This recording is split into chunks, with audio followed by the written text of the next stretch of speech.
আরজিকর হাসপাতালে ভাঙচুরের ঘটনায় এখনো পর্যন্ত মোট ১৯ জনকে গ্রেপ্তার করা হয়েছে। এক্স পোস্ট করে এমনটাই জানিয়েছে কলকাতা পুলিশ।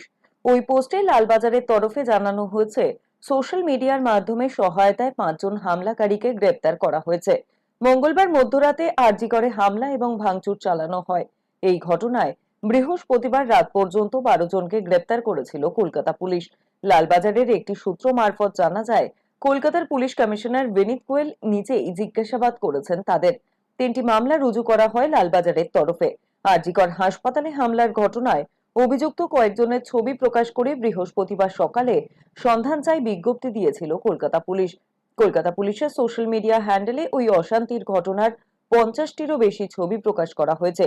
তাতে বেশ কয়েকজন পুরুষ এবং মহিলাকে লাল গোল দাগে চিহ্নিত করে তাদের সন্ধান চায় পুলিশ। শুক্রবারও কয়েকজনের ছবি পোস্ট করে কলকাতা পুলিশের এক্স হ্যান্ডেলের পোস্টে লেখা হয়েছে, যদি আগের পোস্ট থেকে কোনো অভিযুক্তকে শনাক্ত করতে পারেন তবে দয়া করে জানান।